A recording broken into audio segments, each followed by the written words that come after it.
por qué el Bhagavad Gita es un libro atemporal y universal.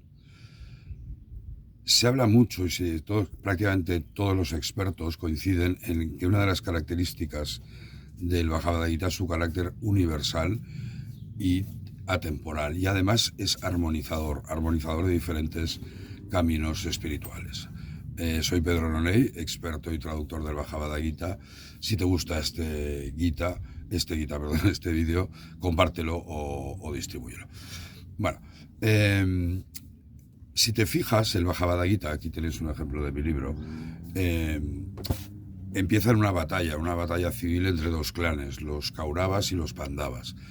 Entonces, hay un carro y un arquero encima, que es Arjuna, que es un príncipe que se niega a luchar porque le entra miedo, porque delante en el otro ejército hay familiares, maestros, entonces decide que no tiene que luchar. Es entonces cuando Krishna, que es la encarnación de Vishnu, va a impartir la sagrada sabiduría del Gita, y además lo va a hacer en 18 noches, y esa es una de las razones porque a veces los versos son muy claros, muy concisos y no grandes especulaciones filosóficas que se deja para los comentaristas.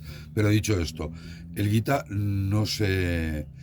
O sea, fijaros que va a una persona, un satrilla, un guerrero, pero al final no es un monje, un renunciante o alguien que viva en una cueva, sino que es alguien que está en la acción, en el mundo de la acción, y que tiene que tomar una decisión, que es luchar para mantener el Dharma, ese equilibrio. Si no se mantiene el Dharma, la destrucción sería absoluta y total, porque era una guerra que nadie podía ganar, ¿no? Entonces, esa es una primera característica. El Gita no se transmite a alguien que pueda estar meditando todo el día en una cueva, en un tranquilo ashram, sino a alguien que está en el más absoluto de realidad del mundo, con acciones, deberes y obligaciones. Entonces, esa es la primera característica. Además debemos ver una cosa, hay una guerra física que es evidente, que es dos guerreros, dos equipos, dos batallas, y además esa guerra tuvo lugar en el norte de Delhi, está el campo de Kurukshetra, ¿no?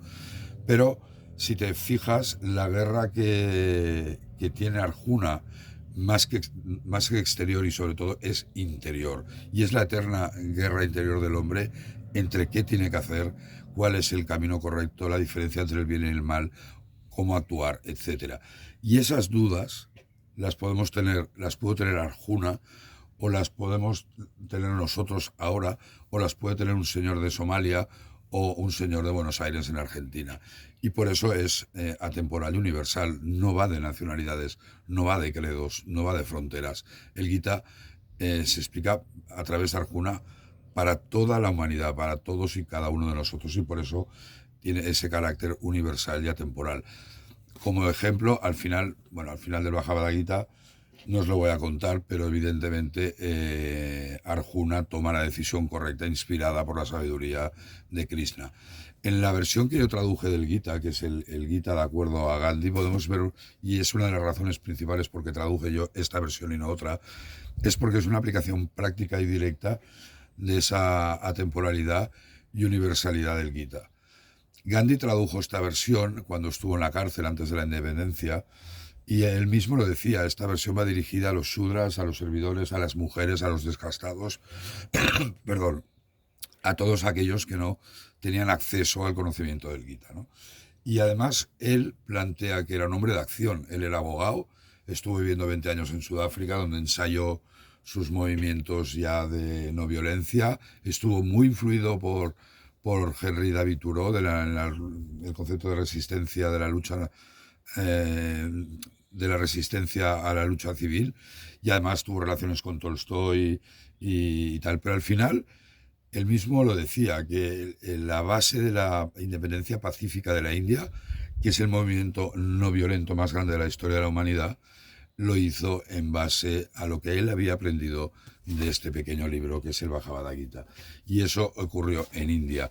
Pero más tarde, grandes figuras como Martin Luther King,